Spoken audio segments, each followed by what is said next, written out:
ശ്രീമതി ലത, ഈ തെരുവുനായ പ്രശ്നവുമായി ബന്ധപ്പെട്ട് സർക്കാർ ഒരു സ്റ്റെപ്പ് മുന്നോട്ട് വെച്ചാൽ നിങ്ങളെപ്പോലെയുള്ള മൃഗസ്നേഹികൾ സർക്കാരിനെ പിന്നോട്ട് വലിക്കും. അതാണ് കണ്ടുവരുന്നത്. അതിപ്പോൾ വന്ധ്യംകരണ പ്രക്രിയ നടക്കുമ്പോൾ തന്നെ നമുക്കറിയാം സർക്കാരിന് അതിന് വേണ്ടുന്ന സാധ്യമായ മനുഷ്യവിഭവശേഷിയോ അല്ലെങ്കിൽ സംവിധാനങ്ങളോ ഒന്നുമില്ല. അപ്പോൾ അതിൽ പ്രശ്നങ്ങൾ കണ്ടു, അതുപോലും നിർത്തിവെക്കേണ്ടുന്ന അല്ലെങ്കിൽ ശരിയാവണ്ണം മുന്നോട്ട് പോകാത്ത സാഹചര്യങ്ങളൊക്കെ ഉണ്ടായി. ഇതിപ്പോൾ ദയാവധമെന്നാണ് ഒരു നിർദ്ദേശം നടപ്പാക്കാൻ തീരുമാനിച്ചിരിക്കുന്നത്. അത് നിയമത്തിൽ പറയുന്ന കാര്യം തന്നെ അത് നടപ്പാക്കാൻ തീരുമാനിച്ചിരിക്കുന്നു. നമുക്കറിയാം പലപ്പോഴും ഈ വയലൻ്റായി ആക്രമണം നടത്തുന്നത് ഇതുപോലെ ഏതെങ്കിലും തരത്തിൽ രോഗബാധിതനായ ബുദ്ധിമുട്ട് അനുഭവിക്കുന്ന നായകളാണ് എന്നത് പല അവസരങ്ങളിലും ശ്രദ്ധിക്കപ്പെട്ടിട്ടുള്ള കാര്യമാണ്. അപ്പോൾ ഇത് നിങ്ങൾ മൃഗസ്നേഹികളാണ് എന്ന് കരുതി ഏതെങ്കിലും തരത്തിൽ എതിർക്കേണ്ടുന്ന വിഷയമായി മാറുന്നുണ്ടോ? ഒരു തരത്തിലും മുന്നോട്ട് ജീവിക്കാൻ പറ്റാത്ത ഒരു ജീവിയാണ് അത്. മനുഷ്യനായാൽ പോലും മേഴ്സി കില്ലിംഗ്, യൂത്തനേഷ്യ നമ്മൾ അതൊരു മാർഗമാണ്. അപ്പോൾ ഇതിനെ നിങ്ങൾ എതിർക്കേണ്ടുന്ന കാര്യമുണ്ടോ?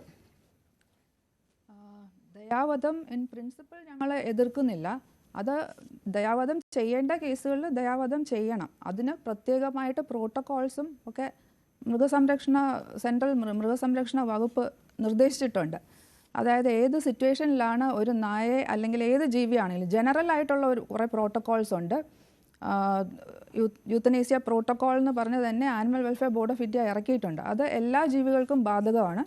അതുകൂടാതെ ABC റൂൾസ് പ്രകാരം യൂത്തനേഷ്യ ഏതൊക്കെ സിറ്റുവേഷനിൽ ചെയ്യാമെന്ന് പറഞ്ഞിട്ടുണ്ട്.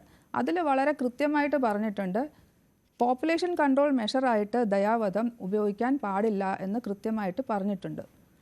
ഈ ദയാവധം എന്ന് പറയുന്നത് നമ്മൾ ചെയ്യുന്നത് മോർട്ടലി ഇഞ്ചേർഡ് അല്ലെങ്കിൽ ഫേറ്റലി ഇല്ലായിട്ടുള്ള, അതായത് നമുക്ക് യാതൊരു വിധത്തിലും നമുക്ക് ചികിത്സിച്ച് ഭേദമാക്കാൻ പറ്റാത്ത അസുഖങ്ങളുള്ളവരെയാണ് നമ്മൾ ദയാവധത്തിന് വിധേയമാക്കുന്നത്. അതാണ് നിയമപ്രകാരം ചെയ്യുന്നത്.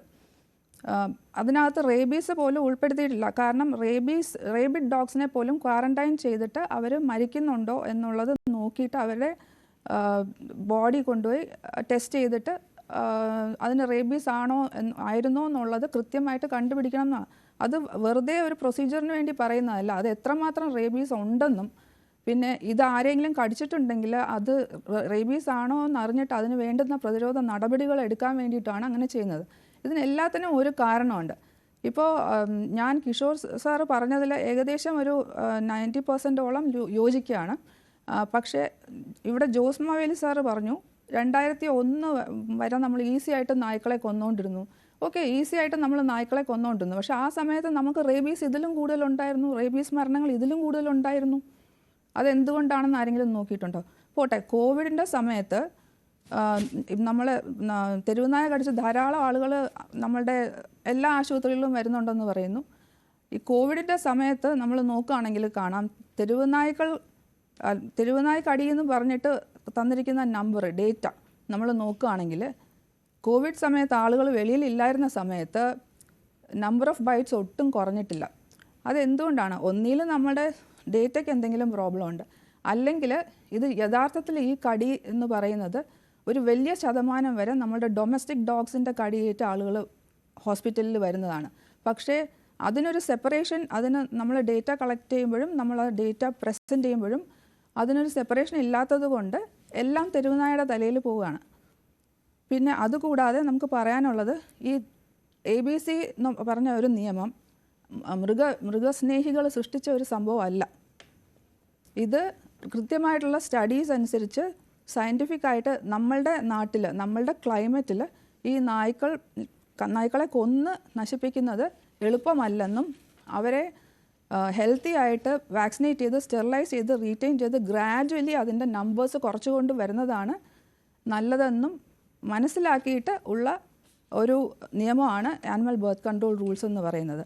അല്ലാതെ എല്ലാവരും പറയുന്നത് പോലെ നായസ്നേഹികളും പിന്നെ വാക്സിൻ ലോബിയും കൂടെ ഉണ്ടാക്കിയതല്ല ഇത് മറ്റുള്ള രാജ്യങ്ങളിൽ എന്താണ് ചെയ്യുന്നതെന്നും നമ്മൾ താരതമ്യ പഠനം ചെയ്ത് നോക്കുകയാണെങ്കിൽ നമുക്ക് മനസ്സിലാകും. എല്ലായിടത്തും ഇപ്പോൾ ABC തന്നെയാണ്, ABCയിലേക്ക് തന്നെ, അതായത് സ്റ്റെറിലൈസേഷൻ, വാക്സിനേഷൻ, സർവെയിലൻസ്, ഈ 3 കാര്യങ്ങളാണ് റേബീസ് കൺട്രോളിന് ഉപയോഗിക്കുന്നത്. ഇപ്പം നമ്മൾ നമ്മളെ പോലെ ക്ലൈമറ്റ് ഉള്ള വേറൊരു രാജ്യം എടുത്തു നോക്കാം, പാകിസ്ഥാനിൽ കള്ളിങ് ആണ് നടക്കുന്നത്. അവിടെ റേബീസ് നമ്മളെക്കാട്ടിലും കൂടുതലുണ്ട്. ചൈനയിലെ ആളുകൾ നായ്ക്കളെ ഭക്ഷിക്കുന്നുണ്ട്, പക്ഷേ അവിടെയും റേബീസ് നമ്മളുടെ അത്രയും തന്നെ ഉണ്ട്. അതെന്തുകൊണ്ടാണ്? അതൊക്കെ പഠിച്ചിട്ടാണ് WHO ഇങ്ങനെ ഒരു സജഷൻ വെച്ചത്. അതായത് നമ്മളുടെ ട്രോപ്പിക്കൽ കൺട്രീസിൽ നമ്മളുടെ ക്ലൈമറ്റും നമ്മളുടെ സിറ്റുവേഷനും നമ്മളുടെ കൾച്ചർ അനുസരിച്ച് ഈ ഡോഗ്സിൻ്റെ റേബീസ് കൺട്രോൾ വേണമെങ്കിൽ പല കാര്യങ്ങളുണ്ട്. അതായത് ബർത്ത് കൺട്രോൾ, വാക്സിനേഷൻ, പിന്നെ റേബീസ് സർവേലൻസ്, അതായത് ബിഹേവിയറൽ ചേഞ്ചസ് ഉള്ള നായ്ക്കളെ മാറ്റി നിരീക്ഷിച്ച ശേഷം റേബീസ് ഉണ്ടോ ഇല്ലയോ എന്നുള്ളത് നോക്കി അതിൻ്റെ കൃത്യമായിട്ടുള്ള കണക്ക് സൂക്ഷിക്കൽ, അതുപോലെയുള്ള കാര്യങ്ങൾ കൊണ്ട് പിന്നെ പാർഷ്യലി ഷെൽട്ടറിങ് ഒരു വലിയൊരു കാര്യമാണ്. പിന്നെ അതിൻ്റെ കൂടെ ഫീഡിങ്ങും ഉണ്ട്. ഇപ്പോൾ ഡോക്ടർ കിഷോർ പറഞ്ഞു, നമ്മൾ ഫീഡിങ് കംപ്ലീറ്റ്, അതായത് ഫുഡ് നമ്മൾ കംപ്ലീറ്റ് ആയിട്ട് വിത്ഡ്രോ ചെയ്യുകയാണെങ്കിൽ തെരുവുനായ ശല്യം വളരെയധികം കുറയുന്നു. ഫുഡ് വിത്ഡ്രോ ചെയ്യുന്നതിന് വേറൊരു ഡേഞ്ചറുണ്ട്. അതായത് ഈ ഫുഡ് ഇല്ലാത്ത സ്ഥലങ്ങളിലാണ് മിക്കവാറും കുട്ടികളുടെ നേരെയുള്ള അറ്റാക്സ്. നമ്മളുടെ ഞാൻ 25 വർഷമായിട്ട് ഇതിനകത്ത് പ്രവർത്തിച്ചുകൊണ്ടിരിക്കുന്നതാണ്. പലപ്പോഴും ഫുഡ് ഇല്ലാത്ത സ്ഥലങ്ങളിലാണ് ഈ നായ്ക്കൾ പലരെയും അറ്റാക്ക് ചെയ്യുന്നത്. അപ്പം അതേസമയം ഫീഡ് ചെയ്യുന്ന ആൾക്കാർ ഹാൻഡ് ഫീഡ് ചെയ്യുന്ന ആനിമൽസ് ശരിക്കും പറഞ്ഞാൽ മനുഷ്യരുമായിട്ട് വളരെ നല്ല ബന്ധം പുലർത്തുകയും അവരെ ഈ ഫീഡേഴ്സ് തന്നെ കൊണ്ടുപോയി വാക്സിനേറ്റ് ചെയ്യുകയും സ്റ്റെറിലൈസ് ചെയ്യുകയും ചെയ്യുന്ന ഒരുപാട് ഇൻസ്റ്റൻസസ് ഉണ്ട്. പക്ഷേ അവർക്ക് ഒരിക്കലും ഒരു സപ്പോർട്ടും ഒരിടത്തുനിന്നും കിട്ടാറില്ല. അപ്പോൾ ശരിക്കും ഒരു സർവേലൻസിൻ്റെ കാര്യം പറയുകയാണെങ്കിൽ എല്ലാ സ്ഥലങ്ങളിലും വെറ്റിനറി ഹോസ്പിറ്റൽസിനോടനുബന്ധിച്ച് ഒരു ചെറിയ ABC യൂണിറ്റും ഒരു 2-3 കെനൽസ്, അതായത് റേബീസ് സിംറ്റംസോ അല്ലെങ്കിൽ ബിഹേവിയറൽ ചേഞ്ചസോ കാണിക്കുന്ന ഡോഗ്സിനെ കൊണ്ടുവയ്ക്കാൻ വേണം. ഈ സർവീസ് ഞങ്ങൾ പ്രൊവൈഡ് ചെയ്യുന്നുണ്ട്. ഞങ്ങൾ പ്രൊവൈഡ് ചെയ്തിട്ടാണ് ഞങ്ങൾ പറയുന്നത്. ഞങ്ങൾ 5 കെനൽസ് മാറ്റി വെച്ചിട്ടുണ്ട്.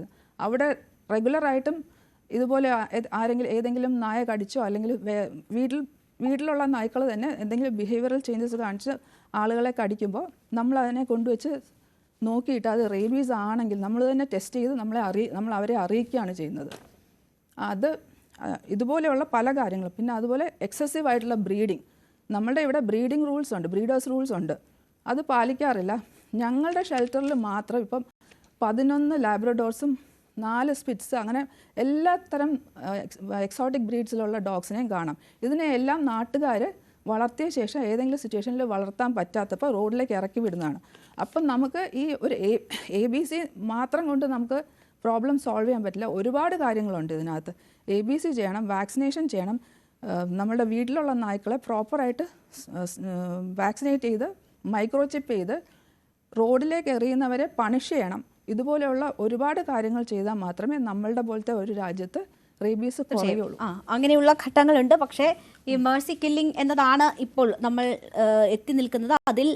അത് നിയമപ്രകാരമാണ് എങ്കിൽ യൂത്തനേഷ്യക്ക് നിങ്ങൾ എതിരല്ല എന്നത് കൂടിയാണ് അവർ സൂചിപ്പിക്കുന്നത്. എന്തായാലും എതിരല്ല എന്നല്ല, യൂത്തനേഷ്യ ഓരോ ഇൻഡിവിജ്വൽ കേസായിട്ട് എടുത്ത് ഓരോ ഇൻഡിവിജ്വൽ നായയും സെപ്പറേറ്റ് ആയിട്ട് എടുത്ത് അങ്ങനെയാണ് അത് ചെയ്യേണ്ടത്. നിയമപ്രകാരം നടന്നാൽ അതിനകത്ത് എതിർപ്പില്ല. അല്ലാതെ അതൊരു ഡ്രൈവായിട്ട് ചെയ്യാൻ പറ്റുന്ന കാര്യമല്ല. അതായത് ഒരു മുനിസിപ്പാലിറ്റിക്കോ ഒരു പഞ്ചായത്തിനോ പോയിട്ട് ചുറ്റി നടന്ന് ഏതെങ്കിലും നായ തദ്ദേശ സ്ഥാപനങ്ങളെയാണ് മന്ത്രി ചുമതലപ്പെടുത്തിയിരിക്കുന്നത് ഇത് നടപ്പിൽ വരുത്താൻ. പക്ഷേ റേബീസിന്റെ സിംറ്റംസ് നമുക്ക് റേബീസ് ആണെന്ന് കൺഫേം ചെയ്യണമെങ്കിൽ ഒരിക്കലും ഒരു ജീവനുള്ള നായയിൽ നമുക്ക് കൺഫേം ചെയ്യാൻ പറ്റില്ല. ഡോക്ടർ കിഷോർ ഓൾറെഡി പറഞ്ഞു കഴിഞ്ഞു. അല്ലാതെ സ്കിൻ ഡിസീസ് ഉള്ള ഒരു ഡോഗിനെ നമുക്ക് കൊണ്ടുപോയിട്ട് യൂത്തനൈസ് ചെയ്യാൻ പറ്റുമോ? അതുകൊണ്ട് ഇതിന് വളരെയധികം ലിമിറ്റേഷൻസ് ഉണ്ട്. ഇത് നമുക്ക് ഡ്രൈവായിട്ട് ചെയ്യാൻ പറ്റത്തില്ല. ഓരോ ഇൻഡിവിജ്വൽ കേസും ഒരു monitoring committee Nokia veterinary doctor of course അതിൻ്റെ ഫസ്റ്റ് ലെവൽ നോക്കിയ ശേഷം ഇത് ശരിക്കും ഹെൽത്തി അല്ലാത്ത ഡോഗാണെന്നുള്ളത് ഈ മോണിറ്ററിംഗ് കമ്മിറ്റി നിർദ്ദേശിച്ചാൽ മാത്രമേ യൂത്തനൈസ് ചെയ്യാൻ പറ്റുള്ളൂ. അതാണ് അതിൻ്റെ. ശരി, ഞാൻ താങ്കളിലേക്ക് തിരിച്ചെത്താം. ഇപ്പോൾ